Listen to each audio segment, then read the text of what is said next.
Hello, I am Umbrenero and welcome back to Umbrenero's Life. Today's video is we're doing diamond art again. This time it's part 2. So we have moved on to the second canvas of the 3 canvases that I am doing in this, I think it's a 5-part series, but this is part 2. We're doing the first half of the second one. And as you can see, you think, oh, you're doing the bottom of the board. No, that is the top of the board. I flipped it around so it was easier to do. Just made things go a lot smoother. But I will say, there are portions that I did of this board that I did not record because I didn't feel the best. I had a lot of other stuff going on and I just didn't have the motivation to set up my camera and everything to do it. So after a certain area, you'll notice a jump of where we are in a completely different spot. But I figured you'd enjoy having more different colors getting included rather than mostly 3 to 4 colors. So enjoy what I was able to accomplish for part 2 of this little series.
So some of the diamonds that I was using, obviously these are not actual diamonds, because if that was, that would be insanely expensive and something you probably shouldn't be able to buy from Walmart. But some of these diamonds, as I was putting them, I noticed that the silver backing that's on like the really sparkly ones, on some of them it was inverted. So the smooth side, the part that gets stuck to the canvas, had the color, and the side that would show was silver. So I tried to just put them randomly in spots where I felt like they would be good fits and just where they would blend in more.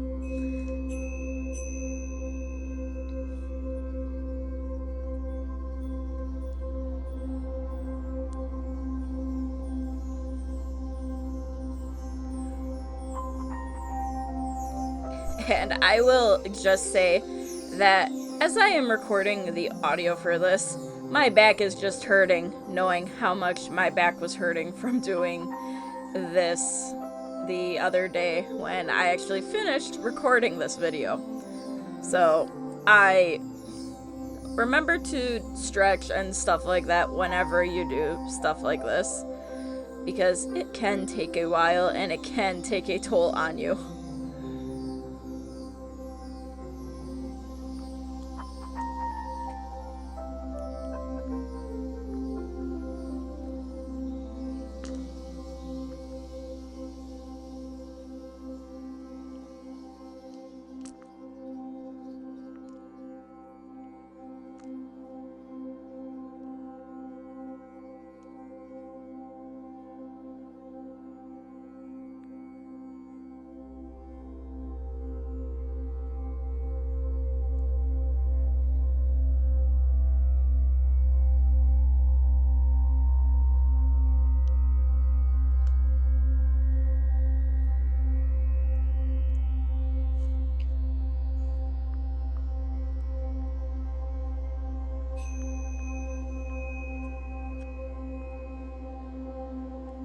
So, one of the things that I decided I was going to do while I was doing this is I decided I was going to seal the sections that I was done with as I was going, so I didn't end up having diamonds fall off. Because with the first part, I don't remember if it was actually part of the first part of the video or the part that was done before I decided to turn this into a little series. But part of, like, a couple of the diamonds from that first one fell off, and I don't know if I have enough extras to go and fill in the spots that were gone. So, to combat that, I decided to put some sealant on to try to make it a little more stable and secure so stuff doesn't get lost. But we'll see if that works in the long run here eventually.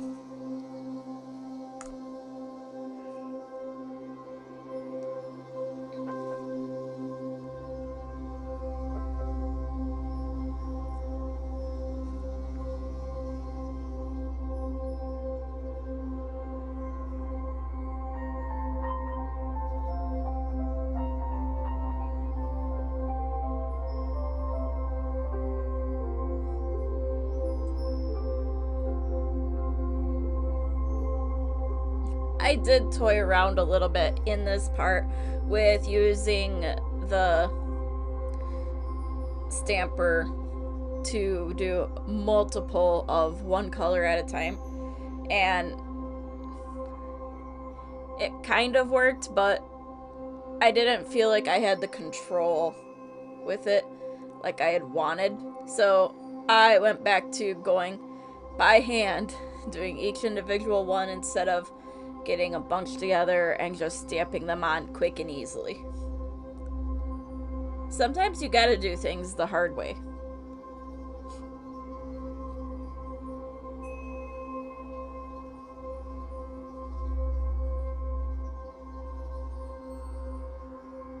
And sometimes you do get distracted while you're doing this stuff.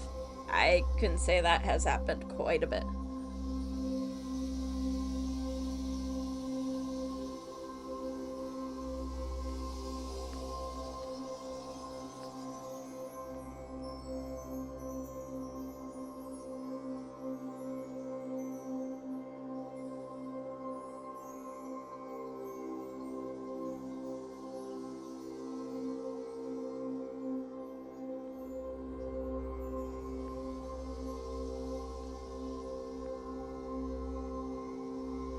But doing this section is what kind of said to me, hey, I can do some of this when I'm not recording, because there is quite a bit of these little big areas here, right where it's the same color, just being put on.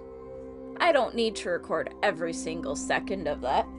So that's why the next little area between the blue and the pink and purples up a little bit higher there. I don't have footage of that.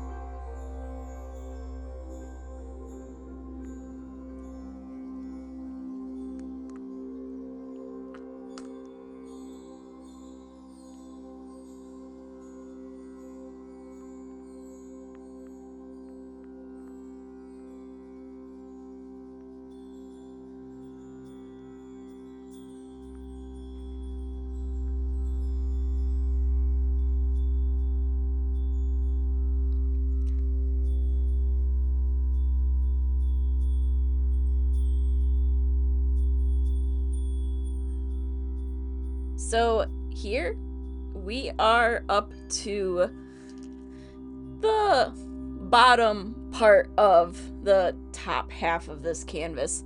And as you can see, I had filled in a lot of the pinks before I started recording. Like I said, a good amount of that was done when I wasn't feeling good, when I didn't want to go and actually set up my camera and everything to record. So you just gotta go with the flow sometimes and do what feels right. But I at least didn't finish it off camera. I wanted to make sure I did that just so that way there's a little bit of satisfaction of it being finished.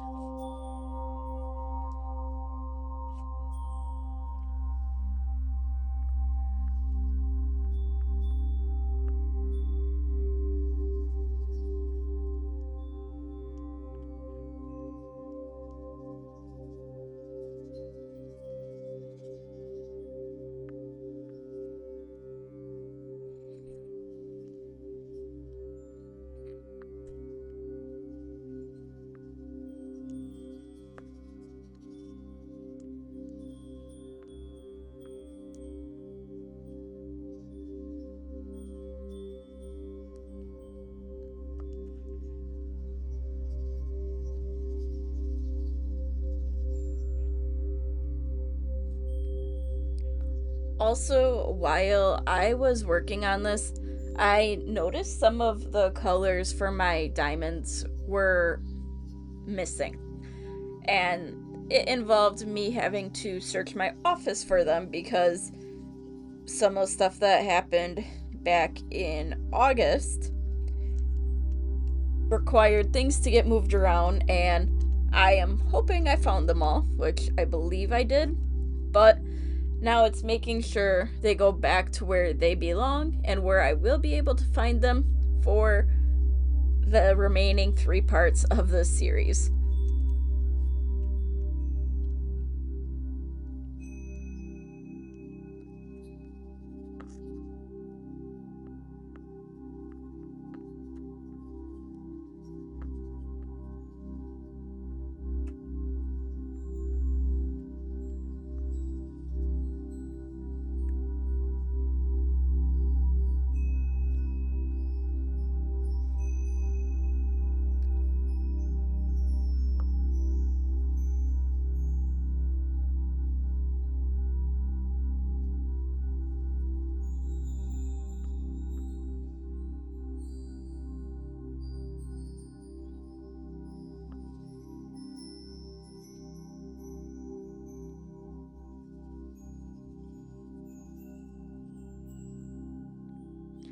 So, a lot of the colors I was not purposely grabbing when I was doing them.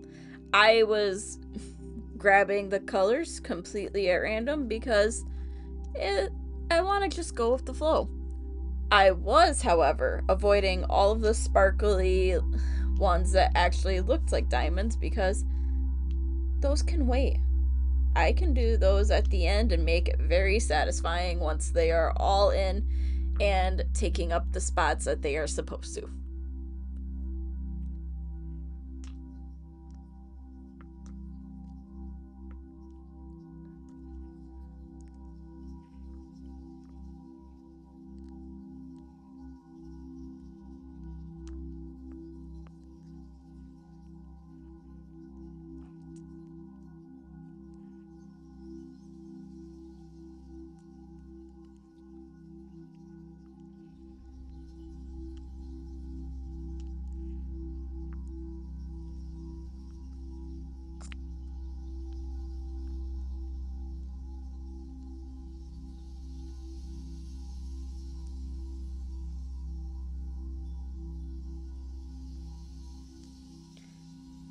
So it was around here when I realized that a few of the colors were missing and I was trying to figure out where they were.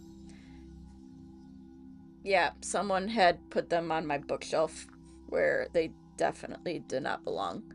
But hey, you find that stuff when you do. And I'm glad I found it and didn't just go, well, I can't finish this now.